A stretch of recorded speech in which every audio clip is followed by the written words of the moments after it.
El siguiente video contiene spoilers de todo el Arrowverso, y es posiblemente el guion al que más me he dedicado en mucho tiempo, así que de todo corazón, todos aquellos que obtengan algo de él, por favor compártanlo a todos los que crean que lo disfrutarán. Gracias por su comprensión. My name is Oliver Queen. After 5 years on a hellish island, I have come home with only one goal: to save my city. But now a new threat has emerged. A danger so severe it has forced me to leave my family in order to face it. And it won't be enough for me to just be the Green Arrow. To prevent the crisis that's coming, I'm gonna have to become someone else.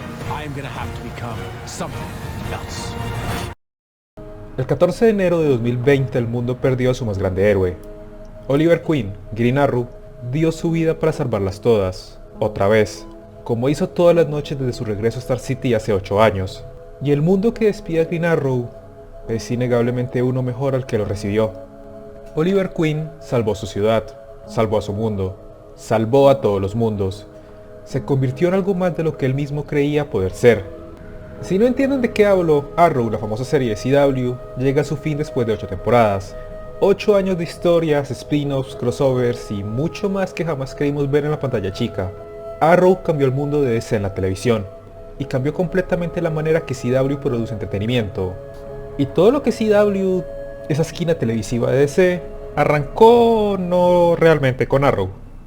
Fue con Smallville. Que DC tenga más éxito en la TV es algo que creo que muchos damos por sentado.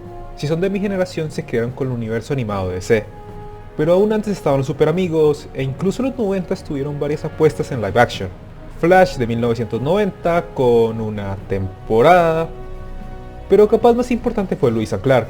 Ni siquiera la primera serie live action de Superman, pero sí la primera que apuntó a lo que el Arrowverso logró: apelar al público general. Creada para capitalizar la fama de Superman después del fin de su saga de Hollywood, Lois and Clark se amoldó a su época para tener éxito. Las comedias románticas eran lo más hit del momento, así que la serie era ante todo el desarrollo en la relación de Lois Lane y Clark Kent. Aún habían poderes y aún se contaban historias de Superman, pero la base sobre la que se montó y vendió fue el romance. Y vendió bien, con 4 temporadas que podrían haber durado más si no fuera por algunas lamentables decisiones acerca de cómo manejaron su boda. Spoilers del año 1996. Seamos honestos, lo más posible es que ni conocieran la serie. Pero todo eso llegaría a un nuevo nivel a los hombros de Smallville, que para variar, arrancó en Batman. Sí, en Warner se habló de hacer una serie de la vida de Bruce antes de ser Batman, el proceso que lo llevó a ser el Caballero Oscuro, y aunque esa idea no se realizó, sí llegó a inspirar suficiente gente, que vio lo bien que podría llevarse Superman. Es decir, Superboy ya era un personaje establecido. Hay muchas más historias para un joven Clark que para un joven Bruce, y la serie apuntó a eso, siendo más un drama juvenil, género muy rentable en la época, que una serie de superhéroes, famosamente imponiendo una regla que mantendría con algo de esfuerzo hasta su final, sin mallas y sin volar. Smallville era pues la historia de un Clark que apenas descubría sus poderes, enfrentándose al colegio, los enamoramientos, las amistades y, como no, a los eventos inusuales de su pueblo natal.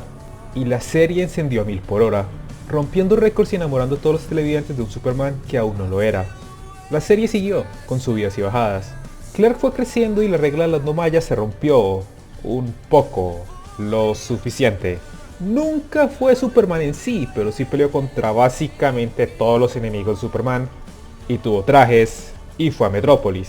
Pero no eran las mallas con calzoncitos y eso al parecer hace que cuente.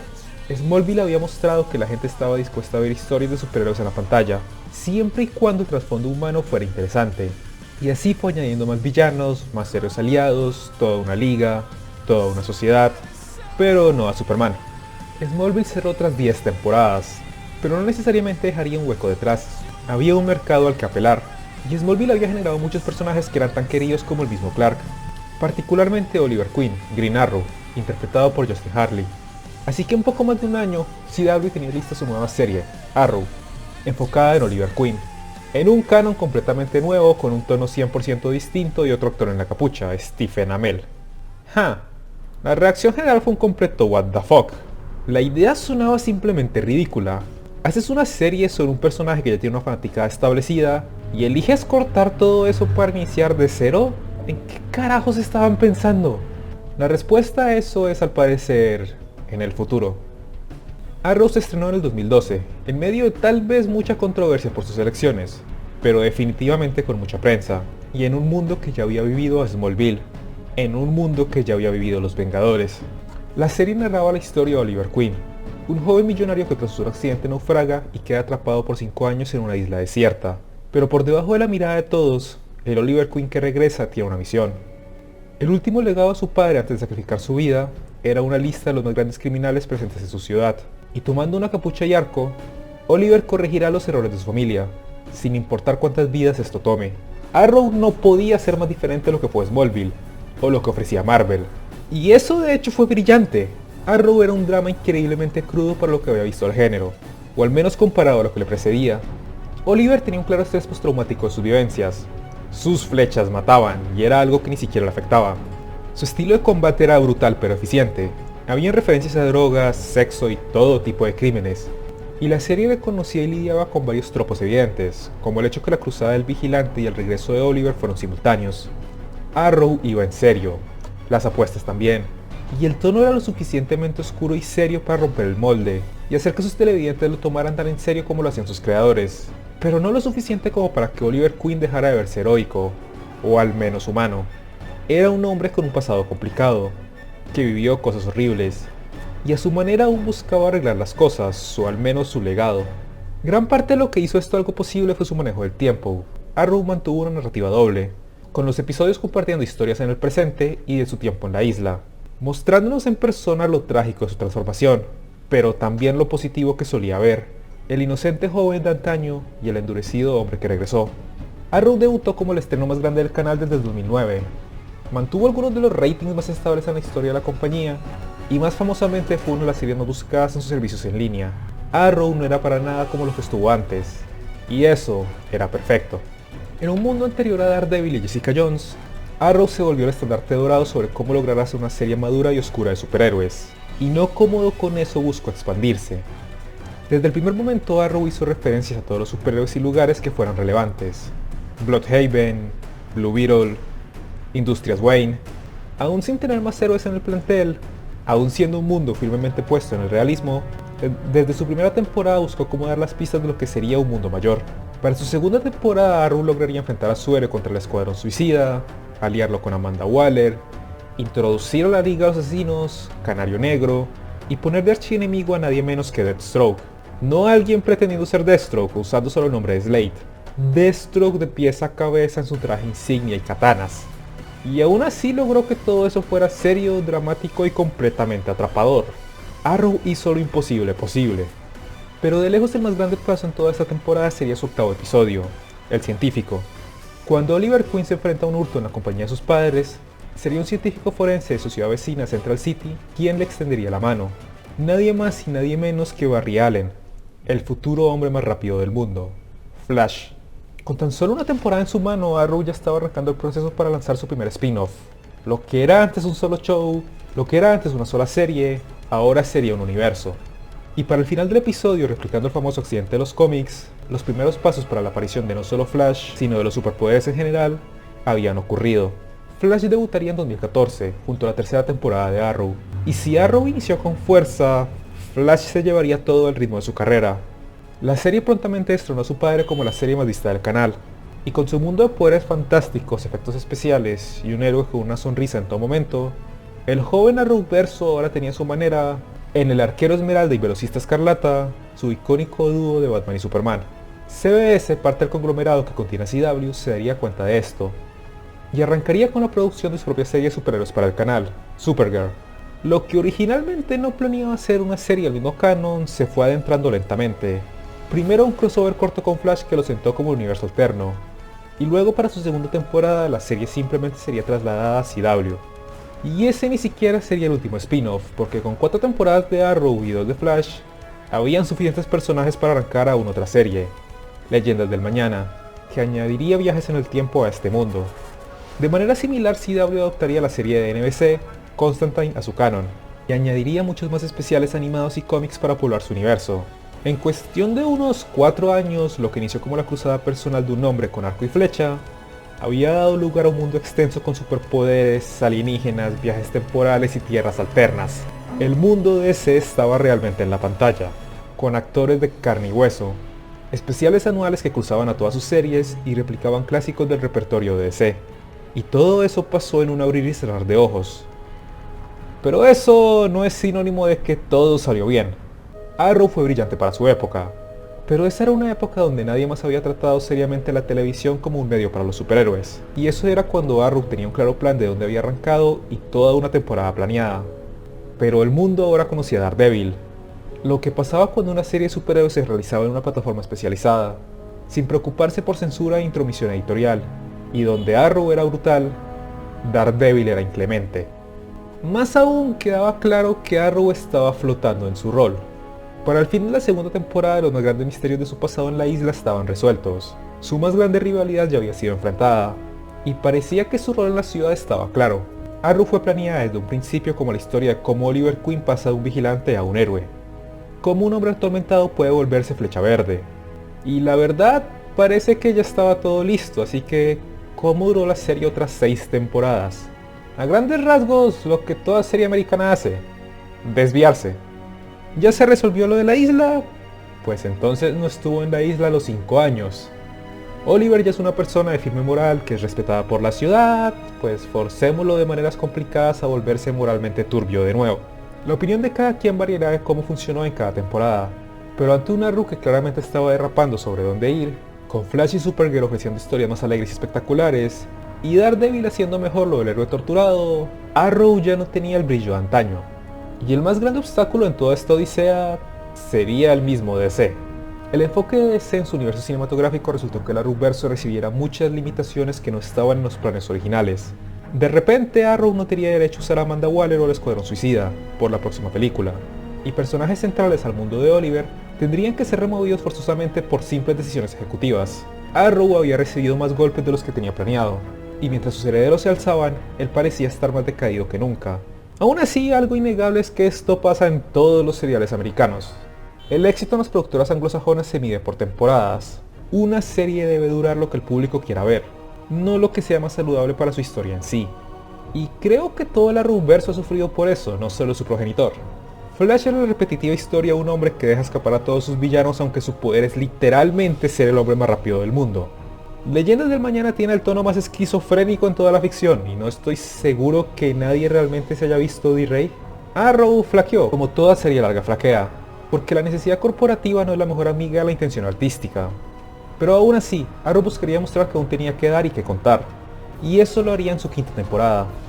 Debido a la narrativa doble de Arrow, esta sería la última temporada que contaría de su vida en el exilio, y como resultado su narrativa presente se enfocaría también en la conclusión de toda su travesía.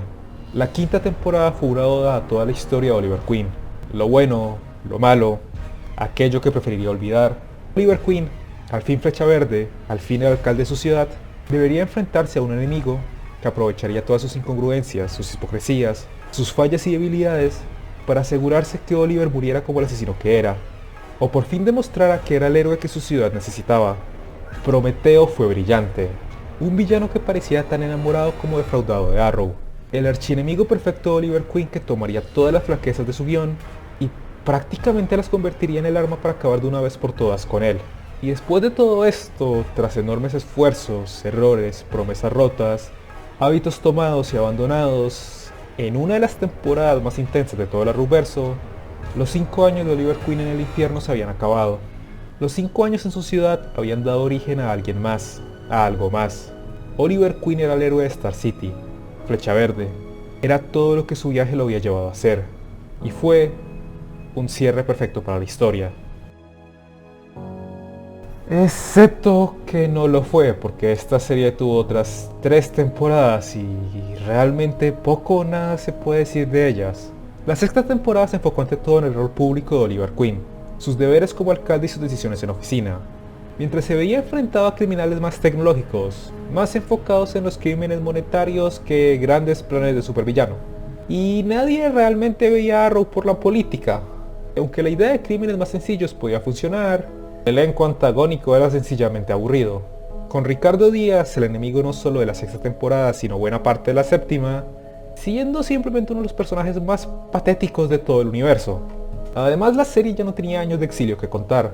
pero no fue capaz de eliminar los flashbacks de la narrativa en sí, así que optó al principio por hacer flashback de un personaje distinto cada episodio, y luego por añadir toda una subtrama sobre el futuro que a nadie realmente le importó. Tras lo que fue una de sus mejores temporadas, lo que lógicamente debió ser el final de su historia, Arrow duró otras 2 temporadas, donde demostró que ya no tenía nada que decir. Arrow debía acabar, y era algo que ya era demasiado aparente, y algo que CW decidió afrontar. Elseworlds, el crossover del año 2018, sentó las bases para esto. Una crisis incalculable se avecinaba, tierras morirían y nada sería igual. El 2019 sería el año de la crisis en tierras infinitas, y si el mundo iba a tener alguna posibilidad de sobrevivir, Oliver Queen tendría que morir. Las temporadas del 2019 se enfocaron particularmente en la inevitable crisis y lo que significaría para los personajes de ahora en adelante.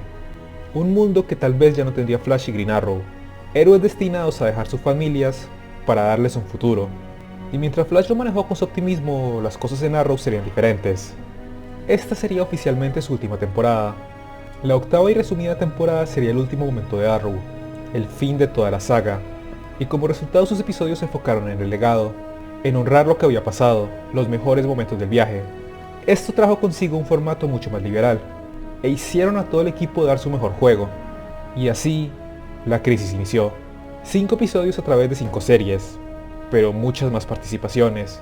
El Arrowverso había adoptado a muchas más series, y con la crisis abordó aún más.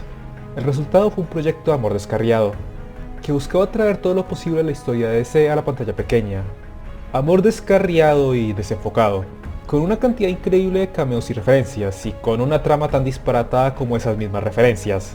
La crisis no tuvo mucho sentido. Tratar de alabarla por ese mérito sería necedad, pero sí tuvo mucho corazón. Nos hizo volver a creer que un hombre podría volar, que un solo hombre podía salvar una ciudad, y que los finales felices existen. 8 años después de su final, Clark Kent había regresado, Smallville había vuelto, habría recibido un nuevo fin en esa saga que se escribió sobre sus hombros. Y DC, tras mucho tiempo, había entendido no limitar sus productos. Ahora serían las series las que inspirarían las películas. Oliver Queen murió, en circunstancias tan violentas, aceleradas, dramáticas y capaz ridículas de las que vivió.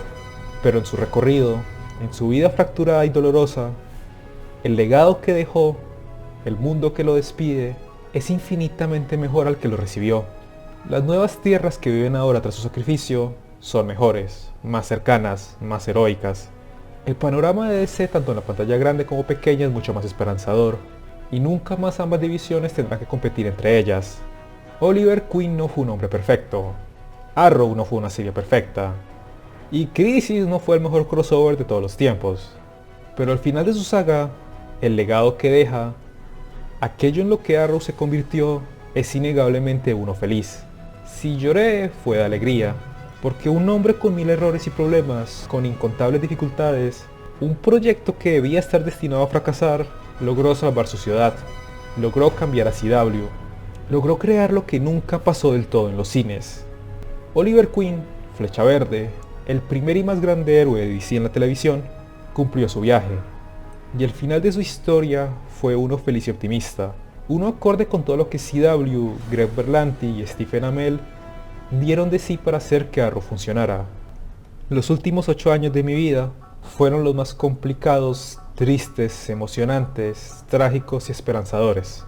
Todo aquello desde el 2012 fue un remolino, y a veces es muy difícil creer que hayan pasado ya 8 años, y que haya sobrevivido todo eso. Y Arrow estuvo ahí en cada momento. En mis mejores años, en los optimistas, en mis peores, donde no veía luz alguna. Y justo cuando esta se acaba, con un mensaje esperanzador, creo también poder decir que la larga noche ya se acabó, y lo mejor de mi vida arranca. Arrow no me salvó. Ni sus éxitos ni mis derrotas están vinculados. Solo, casualmente, fue una serie que arrancó y terminó cuando mis 8 años también lo hicieron. Nuestros dolores no fueron los mismos. Pero semana tras semana, mes tras mes, año tras año, supe que si bien no siempre sería la mejor serie de la televisión, sí estaría ahí. La vería, la disfrutaría o quejaría, y en otros 7 días, ya fuera que me sintiera emocionado o miserable, buscaría ver el siguiente episodio. Y eso es algo que cerró. Eso es algo que ya nunca volverá a hacer. Nunca más un martes o un jueves veré a Oliver, Felicity, Deagle o a Thea en las pantallas. O al menos no todos juntos, sus historias cerraron y no sé si abrirán de nuevo. Pero de momento, eso está bien. Lianyu, el purgatorio, nunca dura para siempre. La vida está llena de vueltas, de complicaciones, de cosas que salen bien, de momentos donde damos lo mejor de nosotros y no logra ser lo suficiente. Como también momentos donde la gente que no debería paga el precio de nuestros dolores y heridas. Oliver Queen no fue perfecto, y Arrow tampoco lo fue, pero nunca ninguno de los dos dejó de intentar ser mejor, ser alguien más de lo que ya era, algo mejor de lo que creía podía ser. Y en ese mensaje, en ese legado que dejó el personaje para aquellos que vimos la serie por 8 años, y que dejó la serie en todas las producciones que continúan y le seguirán, en eso está el significado de su viaje, de su misión, de su legado. Oliver Queen salvó mucho más que su ciudad, y aún con sus fallas, tras el final que recibió, me alegra despedirle con una sonrisa, porque para mí, y para muchos otros más, Oliver Queen siempre será en parte Stephen Amell. Oliver may be gone, but his mission endures. That mission lives on. Oliver lives on in the people he inspired. There is a part of me that will always be the Green Arrow.